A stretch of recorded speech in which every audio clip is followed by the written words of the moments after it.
Rams, and thank you for joining us today. My name is Abigail Fennell, and I'm a third-year student studying biomedical and chemical and biological engineering.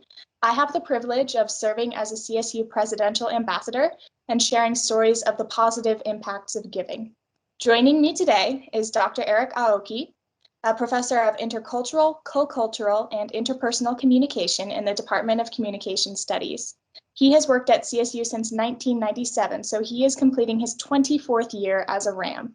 In addition to teaching and his enjoyment of travel and learning about global and local cultures, Dr. Aoki values engaging in community and lends his voice to advocacy work for CSU student diversity offices and other diversity-based causes. Outside of classes and advocacy, he enjoys oil painting, reading, playing tennis, watching baseball, and spending quality time with his family and friends. CSU is incredibly grateful and recognizes the contributions of individuals who are able to give of their time, talent, treasure, and testimony. And Dr. Aoki gives back in so many ways that lift up CSU and its students in order for them to achieve new heights. Dr. Aoki, thank you so much for joining me today.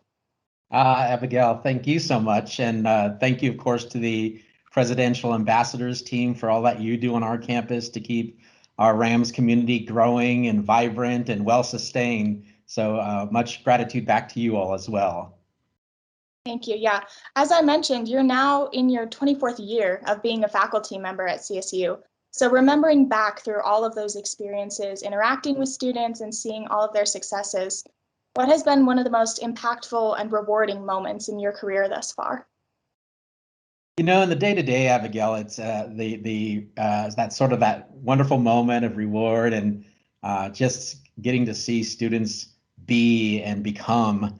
That's such a privilege to be able to have that opportunity in the classroom. So for the classroom moment, I'd say that it's awesome to be able to see that moment when engagement is happening, good discussion is going on in the classroom.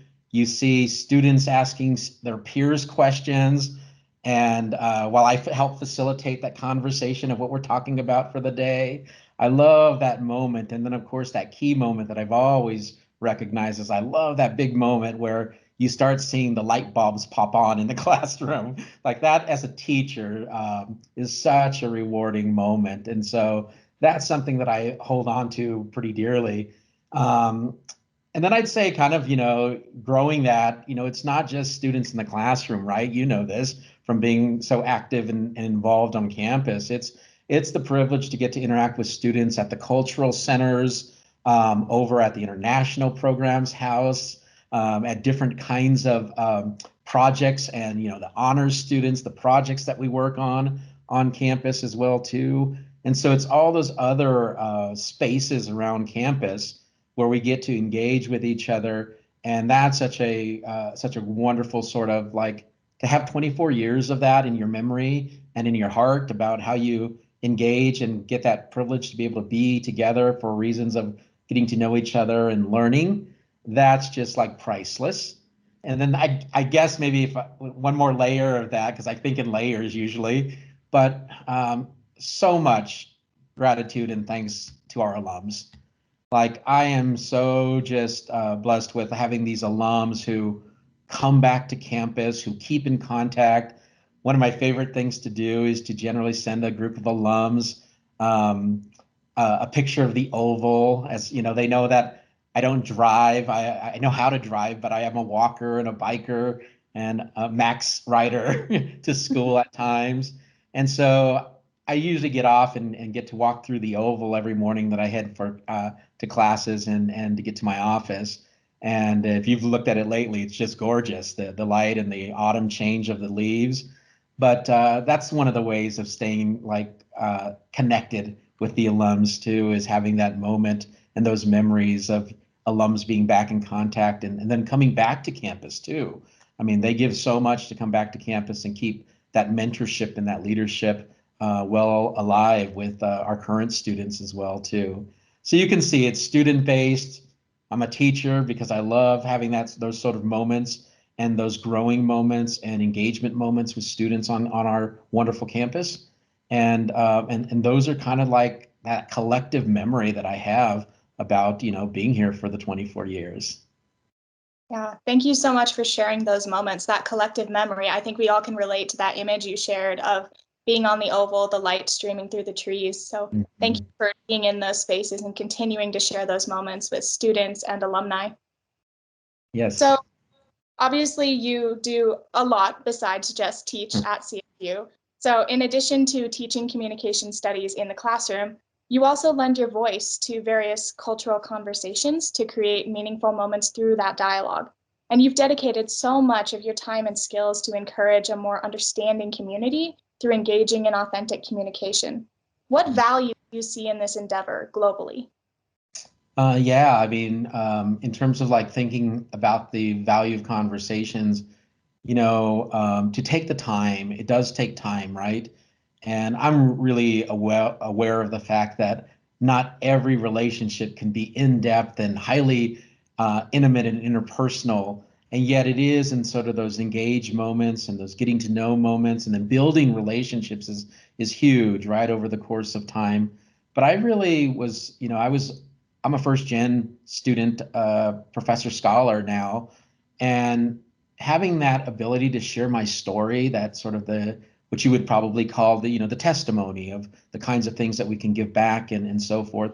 But when I was younger and having the ability to share my story and to have wonderful mentors emerge and come to the forefront of helping guide me because they understood my story, as someone who had wonderfully supportive parents and family and wonderful siblings, and yet our family system was trying to grow into the university and college system for educational growth. And I just have nieces in college now, and wonderful. It's so wonderful to be able to look at my siblings, and all of us have gone through university and continued that advocacy for the stories that people tell and how can we be supportive. And so that value of the conversation, if you look at the 24-year trajectory there's always something about communication and conversation, and how it's such that was my mentor, Dr. John Stewart, just reminding me about like those conversations are the most significant events of our lives, and they really can be pinnacle and turning points for the ways that we relate and build relationships over the course of time. And so I was very fortunate in terms of those things that I called the privileges of my life. I had parents who were family grocery store owners, and so all of us kids grew up working in this grocery store, right?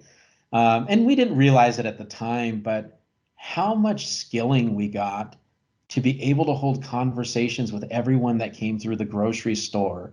Like that was just a core context of sociability, understanding like that people come from a variety of different life positions and walks of life and experiences, and learning those stories as you engage and talk to people in this small country grocery store context in the San Joaquin Valley of California, Fresno being the specific city there, out in the countryside of Fresno. And so having that as sort of a foundation for understanding kind of the human condition and the stories that we grow into, the stories that we are able to tell later in life, those kinds of things I think have been a huge foundational influence in the ways in which we can learn from each other, both the beauty of our similarities and the things that we have overlap in, but also learning about those beautiful differences that we bring into sort of the cultural fabric of society, where we can learn from each other through those differences as well too, and not just appreciate those differences, but build skills through those differences, build acknowledgement and inclusion as we talk about these days, but also bringing about that invitation for others to share their stories too. That's so wonderful. Thank you for sharing some of your story and your experience working in a grocery store and how that led to your communication. So, Mhm. to build off of that idea of communication, and you mentioned that you think it plays a very large role in diversity and inclusion, what do you think is the role of that communication, that interpersonal skill on campus, and how have you facilitated that? Yeah, that's such an important question for reasons of sustaining our community as well too, is helping to ensure is a better way to say that, helping to ensure that there are channels for communication to happen, right? Where we can do that sharing with each other. And so I was very fortunate upon coming to campus in 1997 and immediately built a social network on campus of wonderful mentors, many of whom have retired now. So I'm in a different phase of like being on campus when your mentors retire from campus, right? But they're still there and they still are sounding boards and all those wonderful things. And then, of course, you build room for new generational influences of guidance and insights and mentorship as well, too, right? But I think that, I was very fortunate to walk on campus and have so many wonderful people, many people who have given of their time and their stories and their in sort of their insights about being this and how to grow a role on campus over time.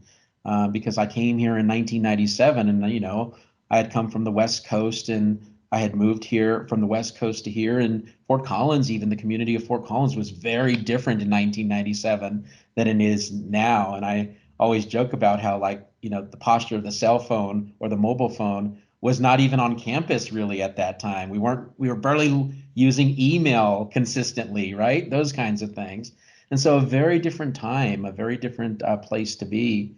But when I joined in 1997 with the guidance and mentorship and insights from so many wonderful folks on campus, it gave me a foundation to sort of build and start conversations with a lot of the cultural centers. And so 1997, that was the advent or beginning of at the time it was the LGBTQ office, right, on campus, now the Pride Center, right? But being able to be a faculty connected to the conversations of having some insight and importance and some guidance and wonderful conversations to try to help with Lisa at the time, was the director at the time, building that particular center and opening up that conversation on campus was like huge. It was, as someone who avows to being an individual of gay identity and many multicultural identities as well too, right? But being able to find and open up with students and with other leaders on campus, that space over time was really such a amazing insight into the power of conversations and the importance of opening up those channels, as I said earlier, of conversations, not just with one organization, but across campus, across leaders, across even student leaders were some of the biggest advocates of the time as well too, of keeping that, as I like to say, keeping that cultural conversation going. So I'd say that was really important. In this day and age, I love seeing that there's a lot of co-sponsorship between the different organizations and institutions and centers. That was sort of a form, I think, growing and has now become more stable and solidified as a practice of like co-sponsorship and making the conversations that we have more complex and bringing that complexity into some really beautifully affirming conversations of support and community building on campus. So I'd say that's another role and or possibility for that growth there. And maybe the last thing I'll leave there, Abigail, is maybe this has a little bit to do with maturity and growth and being on campus for a while, but also just natural aging as well too. Is I really like how those channels of intergenerational communication can happen on campus as well too.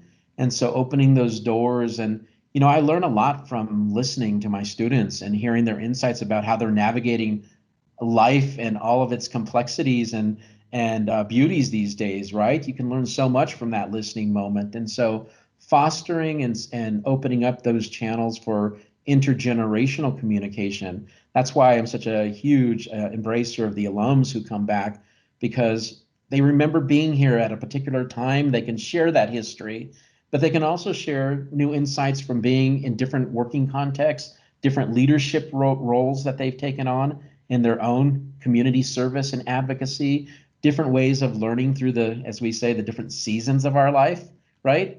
And then also having students on campus be able to provide the insight back about what they're going through and how they're trying to move through the current situations, conditions, and sort of learning engagements that they're trying to foster and have on campus as well too. So again, a huge advocate for that channel of the intergenerational communication, and of course, time and expertise can sometimes, of course, foster a little bit of insight and wisdom. But I like that the knowledge goes not just unidirectionally, but in multiple directions of learning as well too.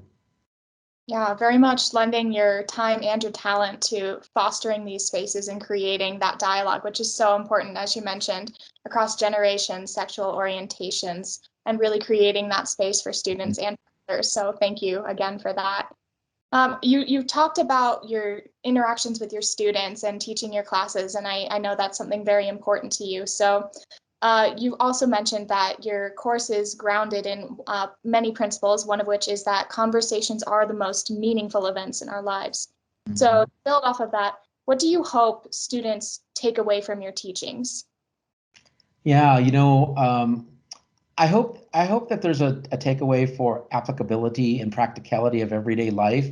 So we talk about a lot of models, a lot of theories, and those are really important to sort of think through and talk about. And they're foundations and springboards for learning, right?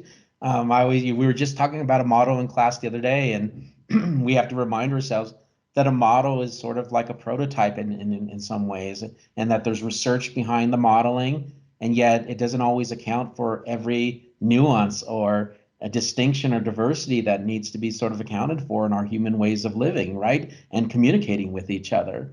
And so I really like that there's this awareness of how do I use this content and knowledge of the classroom for life outside and in other places too. Um, I've always resisted the phrase the real world, because being in college, and it feels very real to me, right? Like everyday work, everyday engagements and communication networks, and those are real places to be. And yet I know what that colloquial expression means. And yet I love sort of the translation and the transference and the transformation of knowledge into things that are meaningful, into phenomena, into engagements that are meaningful for their lives. I love when students come back and say, "Hey, I was talking with my guardians or parents about one of the theories we were talking about in class." And of course, that's going to bring a smile to my face. I'm like, yeah, that's what I love to hear, is that you're talking about this content and trying to figure out together, like, well, what is the meaning in for your lives and so forth. And so I'd say that's really one of the key anchors that I'd put there to that question that you posed there. Yeah, so important to have that knowledge be applicable to the lives of your students. Yeah. Yeah. And I noticed that in your background there that you have some paintings, and I know that you are an avid painter yourself. Are those works of art that you have done yourself? Yeah, yeah, yeah. This is the one place in my place where I get some really good natural light coming in, and it happens to be a place where, well, it's hard in my studio. There's lots of paintings in this studio, but at the same time, the one right here is a painting that I did when I was very young. I always talk about a neighbor friend out in the country, Mrs. Weld, who was, for about 3 years, I took lessons, oil painting lessons from Mrs. Weld, and I always credit her for helping me understand the basics and foundations of light and color. And I had talked to her once as I grew older, and she always said, you wanted to learn the foundations so that you can keep some of those, but also learn how to expand beyond the foundations too in your own voice, right?" And I think that's what painting is for me. It's another element of agency, another element of expression and voice that's different from my scholarly writing voice, that's different from this engagement voice that I'm using with you right now in the verbal oral mode too.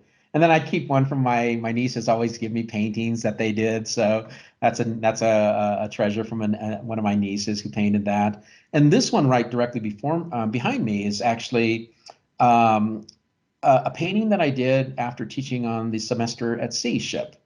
And so I had come back, and of course, I had just so much going on in terms of like having been to 10 different ports around the globe engagement interculturally. That's the courses I teach, right? Intercultural, international communication, as well as interpersonal and co-cultural distinction in cultural communication as well.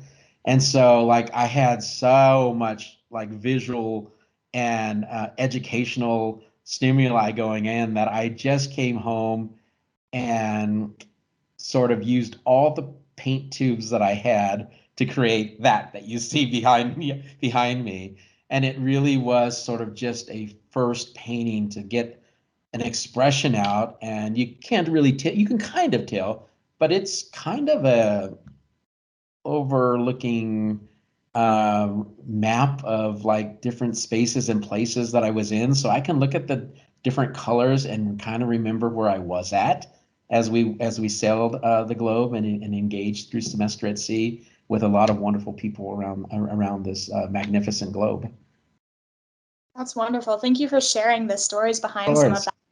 I think it's important to recognize that it can be a form of dialogue and communication in and of itself. That's very important. Yeah, And thank yeah, to wrap up a little bit and return to our theme of gratitude, you've donated your talent in painting, in teaching, in research. But what does gratitude itself mean to you? Yeah, it's an acknowledgement for me. And I understand that, for example, some individuals say, I even have folks in my network who say, when you love and care about someone, you don't have to say thank you. But I was kind of raised to always say thank you, so it's really hard for me not to, right? And that's only the surface level of gratitude, right? Is that explicit thank you acknowledgement that we oftentimes use. If I expand that and think about my commitments and how we can have commitment as a group of community members and our global citizens as well too, to broaden that, getting back to your global point as well too, that the performance of gratitude, even in the simple thank you or in the gestures that we perform, is a kind of modeling, right? It's a kind of acknowledgement to say, someone assisted or helped me, and I can perform this simple phrase or a set of behaviors or gestures back that acknowledge that, generally speaking, we don't do something on our own in this world, and in this sort of lifetime and so forth too.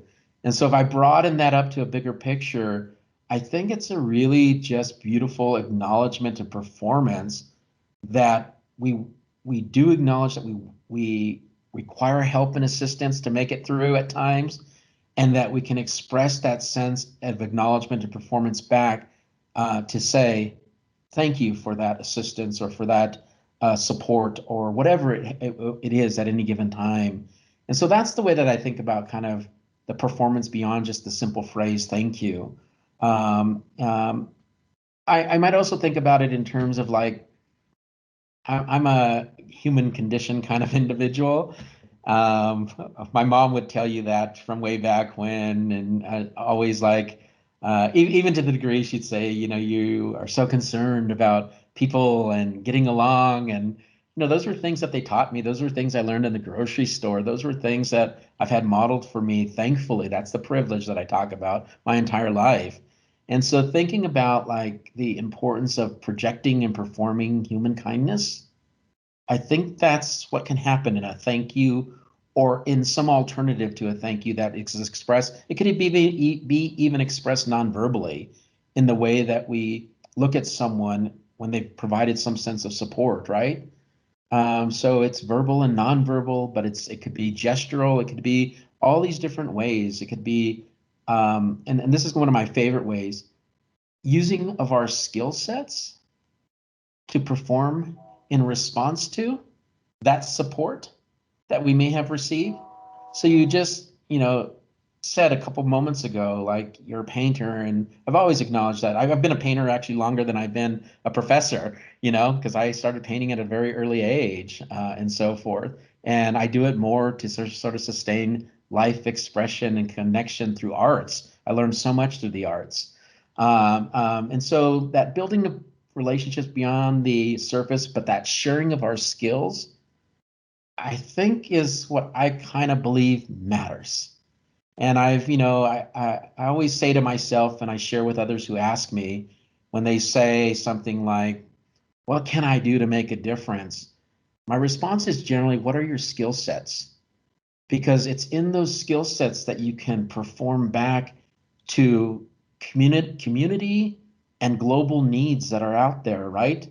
That can be a performance and expression of gratitude for the very fact that we've been, I've always been grateful for the fact that I've been able to go to university. I even get emotional about it because I believe so much in like having access to education. I don't think that formal education is the only route, for example, for some folks, but at the same time, that having that invitation and that access to this opportunity and this privilege, and we've got a lot of information that says it's important, right? And so having that and being able to build skill sets in whatever context we do that, and then performing those skill sets back, I think for me, that's kind of at the foundation of what a continual cycle of gratitude without having to always name it, as they said, but at the same time, we can perform it in a lot of ways is kind of why, like I like being here. Well, we enjoy having you here. Thank you for everything that you contribute. That's a wonderful perspective on gratitude, not just the acknowledgement, but also paying it forward and really learning to use your skill sets for the good, as you certainly have. So thank you again for joining me today, Dr. Aoki. I really enjoyed spending this time chatting with you, and thank you all for tuning into today's interview. To find more interviews on Gratitude Week, please check out our website at giving.colostate.edu/presidential-ambassadors, or check out our Instagram at presidential ambassadors. Thank you again.